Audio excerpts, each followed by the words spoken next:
قرآن مجید میں اللہ سبحانہ و تعالیٰ کا یہ نام کئی جگہوں پر استعمال ہوا ہے، کئی جگہوں پر ذکر ہوا ہے، لیکن غور طلب بات یہ ہے کہ جن آیتوں میں اللہ تعالیٰ کا اس نام کا اللہ نے ذکر فرمایا ہے، اس آیت میں کیا پیغام ہے، کیا معنی ہے، بات کیا ہے، اور اس بات کے اختتام میں اللہ رب العالمین نے اسی نام کا انتخاب فرمایا، تو پھر اس میں کیا مطابقت ہے؟ یہ بہت اہم چیز ہوتی ہے سوچنے کے لیے۔ اللہ رب العالمین نے سورۃ الاحزاب میں بیان فرمایا انبیاء علیہ السلام کا ذکر کرتے ہوئے، الذین یبلغون رسالات اللہ ویخشونہ ولا یخشون احدا الا اللہ وکفی باللہ حسیبا۔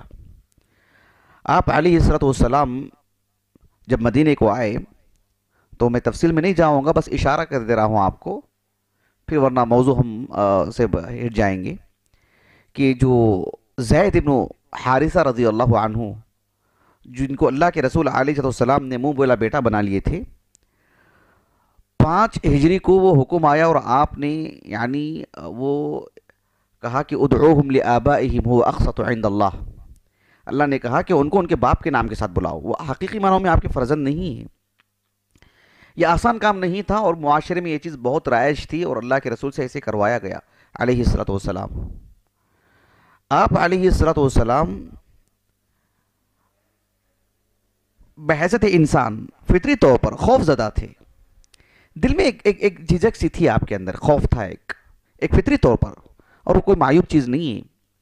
موسیٰ علیہ السلام کو جب اللہ نے نبی بنایا تو کہا کہ اننا نخاف ان یفرط علینا او ان یطغی، اپنا ڈر محسوس کیا انہوں نے کہ اللہ مجھے ڈر لگ رہا ہے فرعون کے پاس جانے کے لیے۔ یہ آسان بات نہیں ہے، قصہ سنانے کی حد تک بہت دلچسپ ہے، لیکن خود کو کھڑا کر کے سوچیں۔ اللہ سبحانہ و تعالیٰ نے ان کے ہاتھ میں جو عصا تھی اس کو جب ڈالنے کے لیے کہا، جب وہ ڈالے اس سے بھی ڈر گئے تھے موسیٰ علیہ السلام فطری طور پر۔ ایسے نہیں کہ اتنے بہادر انسان ہیں اور سانپ سے ڈر گئے، نہیں، فطری طور پر خوف پیدا ہوتا ہے، اور وہ کوئی عیب نہیں ہے۔ تو مجھے یہ بتانا مقصود ہے کہ اللہ کے رسول کا بھی ایسا تھا معاملہ صلی اللہ علیہ وسلم، اللہ نے آپ کے دل کو مضبوط کیا اور آپ نے ایسے ہی کیا جو اللہ رب العالمین نے آپ سے کہا۔ آپ علیہ السلام کو اللہ تعالیٰ نے مزید قوت پہنچانے کے لیے کہا کہ پچھلے جو انبیاء تھے نا، الذین یبلغون رسالات اللہ، جو لوگ اللہ کے پیغام کو پہنچاتے ہیں، یعنی آپ کن میں سے ہیں؟ آپ تو رسولوں میں سے ہیں نا، آپ اللہ کے نبی ہیں، آپ اللہ کے رسول ہیں، اور اللہ کے نبی اللہ کے رسول کیسے ہوتے ہیں؟ الذین یبلغون رسالات اللہ ویخشونہ ولا یخشون احدا الا اللہ، انبیاء علیہ السلام صرف اللہ سے ڈرتے ہیں، اور جو ان کے نقشہ قدم پر چلتے ہیں گویا کہ ان کو بھی یہ بات بتائی جا رہی ہے کہ وہ صرف اللہ سے ڈریں، اللہ کا حکم آئے تو اللہ سبحانہ و تعالیٰ سے ڈریں، لوگوں سے نہ ڈریں۔ وَكَفَى بِاللَّهِ حَسِيبًا، یہ دیکھیں وَكَفَى بِاللَّهِ حَسِيبًا، بطور حسیب اللہ کافی ہے، اس کا ہم ترجمہ کر کے سکیڑ نہیں سکتے، اس کے اندر سارے معنی آ جاتے ہیں۔ بحیثیت نگران اللہ آپ کے لیے کافی ہے، بحیثیت حساب کتاب لینے کے ان کے بھی آپ کے بھی اللہ کافی ہے، آپ کا حساب کتاب اللہ لے گا آپ سے، وہ تھوڑی نہ لیں گے، اور وہ اگر آپ کی بات نہیں مانتے ہیں، آپ کے ساتھ کچھ کر گزرتے ہیں تو ان کا حساب کتاب بھی اللہ لے گا، اللہ کافی ہے ان کے آپ کے لیے، اور بطور سزا اور جزا دینے کے اعتبار سے بھی اللہ کافی ہے، جس کو کیا سزا دینا چاہیے، کس کو کیا جزا دینی چاہیے۔ بطور نگران بھی آپ ڈر رہے کیوں ہیں؟ اللہ حسیب ہے آپ کا، وَكَفَى بِاللَّهِ حَسِيبًا، اللہ اکبر۔ ایک اور جگہ ہے سورۃ النساء میں اللہ رب العالمین نے فرمایا وَابْتَلُوا الْيَتَامَى حَتَّى إِذَا بَلَّغُوا النِّكَاحَ فَإِنْ آنَسْتُم مِّنْهُمْ رُشْدًا فَادْفَعُوا إِلَيْهِمْ أَمْوَالَهُمْ وَلَا تَأْكُلُوهَا إِسْرَافًا وَبِدَارًا أَن يُسْرِفُوا وَمَنْ كَانَ غَنِيًّا فَلْيَسْتَعْفِفْ وَمَنْ كَانَ فَقِيرًا فَلْيَأْكُلْ بِالْمَعْرُوفِ فَإِذَا دَفَعْتُمْ إِلَيْهِمْ أَمْوَالَهُمْ فَأَشْهِدُوا عَلَيْهِمْ وَكَفَى بِاللَّهِ حَسِيبًا۔ یہ سورۃ النساء کے بالکل آغاز میں اللہ نے فرمایا کہ یتیموں کا جو مال ہے نا، ان مال کو بہت حفاظت سے رکھو اور اس کو پروان چڑھاؤ، اور جب یہ بڑے ہو جائیں، یتیم بالغ ہو جائیں، اور ان کے اندر دیکھتے ہو تم کہ ان کے اندر شعور ہے، حسن تدبیر ہے، قوت ہے، مال کو سنبھال سکتے ہیں، اپنا مال واپس لے سکتے ہیں، تب ان کا مال ان کے سپرد کر دو، ان کے مال کے اندر بڑھوتری لانے کی کوشش کرو، ان کے بڑے ہونے سے پہلے ہی فضول چیزوں میں خرچ کر کے ان کے مال کو تباہ اور ختم نہ کر دو. ہاں تم ان کی مال کی نگرانی کر رہے ہو تو عند ضرورت کے حد تک کچھ اپنے لیے استعمال کر سکتے ہو. اور جب وہ بڑے ہو جائیں ان کا جب مال ان کو دیتے ہو تو کسی کو شاہد بھی بنا لو, گواہ بنا لو. وَكَفَى بِاللَّهِ حَسِيبًا. حقیقت میں نگران تو اللہ ہی ہے, حقیقت میں حساب کتاب لینے والا تو اللہ ہی ہے. تم نے اس مال میں کیا کیا, کیا نہیں کیا, کتنا لیا, کتنا نہیں لیا, وہ تو اللہ کافی ہے اس کے لیے. اللہ نگرانی کر رہا ہے اس کی, اور اللہ حساب کتاب لینے کے لیے کافی ہے, اور اللہ تعالیٰ سزا و جزا کے لیے کافی ہے. آیتوں کا انتخاب دیکھیں, اللہ اکبر. آیت کے اختتام میں اس نام کا انتخاب. اللہ سبحانہ و تعالیٰ نے سورۃ النساء میں ایک اور مقام پر فرمایا, بالکل وسط میں, وَإِذَا حُيِّيتُم بِتَحِيَّةٍ فَحَيُّوا بِأَحْسَنَ مِنْهَا أَوْ رُدُّوهَا إِنَّ اللَّهَ كَانَ عَلَى كُلِّ شَيْءٍ حَسِيبًا. جب تم کو کوئی سلام کرتے ہیں تو آپ سلام کا جواب اس سے احسن طریقے سے دو. حدیث میں اس کی تفصیلات میں آتی ہیں, صحیح مسلم میں, سنن ابی داؤد وغیرہ میں, بسند صحیح سنن ابی داؤد میں جو ہے. آپ کو کوئی السلام علیکم کہتے ہیں تو آپ وعلیکم السلام ورحمۃ اللہ کہو. کوئی آپ کو السلام علیکم ورحمۃ اللہ کہتے ہیں تو وعلیکم السلام ورحمۃ اللہ وبرکاتہ کہو. کوئی آپ کو السلام علیکم ورحمۃ اللہ وبرکاتہ کہتے ہیں تو اس میں اضافہ نہیں کریں گے, اتنا ہی جواب دیں گے. یعنی ایک بہتر طریقہ اپنایا گیا. آپ اعلیٰ درجے کا کردار اپنائیں. اللہ سبحانہ و تعالیٰ آپ کیا کر رہے ہیں, انہوں نے کیا کیا ہے, سب کے عمل کی نگرانی کر رہا ہے, اور سب کا حساب کتاب لے گا رب العالمین. آپ ایک جملہ زائد کہہ دیں گے تو آپ کے لیے کیا کچھ ہوگا, آپ کا حساب کتاب تو اللہ لے گا نا. وہ آپ کو بدلہ دے گا, وہ آپ کو آپ کی جزا دے گا, وہ آپ کے ہر عمل کی نگرانی کر رہا ہے. تو دیکھیں کتنی بڑی بات ہے, اتنا حوصلہ ملتا ہے ان آیتوں سے, اللہ سبحانہ و تعالیٰ کے اس عظیم نام سے. تو بحیثیت ہم ایک مسلمان اللہ پر جتنا توکل کریں گے, اللہ سبحانہ و تعالیٰ اسی کے قدر ہماری اتنی مدد کرے گا. اللہ رب العالمین نے سورۃ الانفال میں بیان فرمایا, وَإِن يَخْدَعُوكَ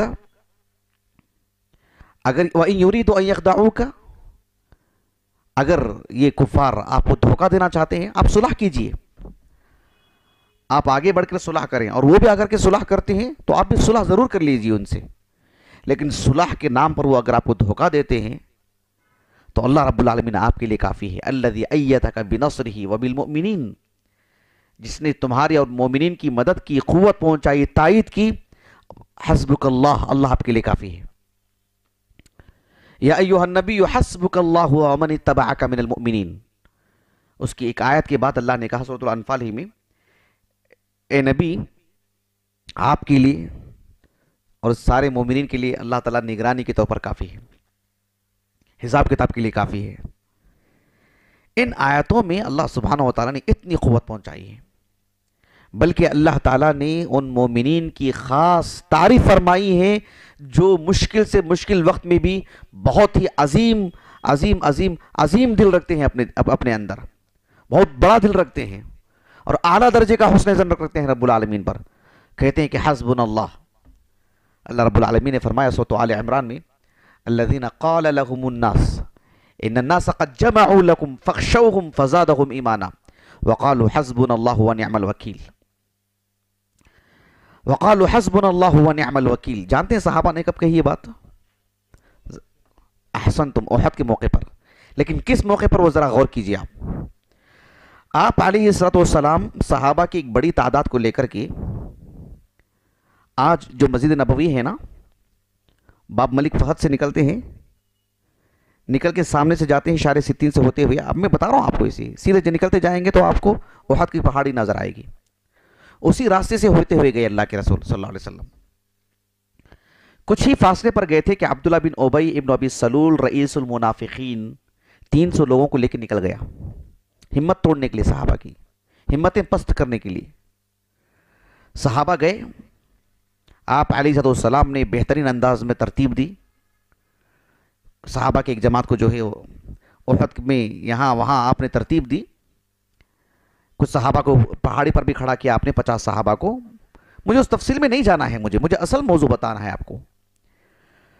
آپ علیہ السلام نے جس ترتیب کے ساتھ فوج کو کھڑا کیا آپ نے, وہ اس قدر عظیم جو جوہر تھا جنگ کا اللہ کے رسول کے اندر صلی اللہ علیہ وسلم، ایک بڑی تعداد کے سامنے مطلب یعنی یوں ہی جیت آ گئی آپ کی، آسانی سے جیت پائے. لیکن بحیثیت بشر ذرا سی چوک جو ہوئی تھی صحابہ سے، کچھ صحابہ سے، تو پورا کایا پلٹ گیا تھا.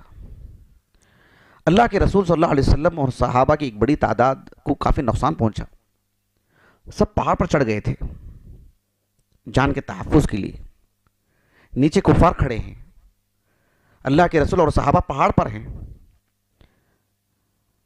یہ جو کفار ہیں چاہتے تو اپنی پوری فوج کو لے کر کے مدینے کے اندر داخل ہو سکتے تھے، پھر مدینے کے اندر کے لوگوں کو بھی تباہ کر سکتے تھے.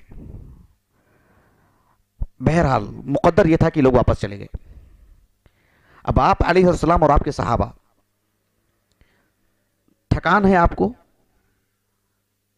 کمزور ہیں، تھکان سے چور چور ہیں، ذہنی تھکاوٹ، جسمانی تھکاوٹ، بھوک پیاس. ان سب کے باوجود صحابہ نے 70 صحابہ کو وہاں پر تدفین کی. ان کی آسان کام نہیں تھا.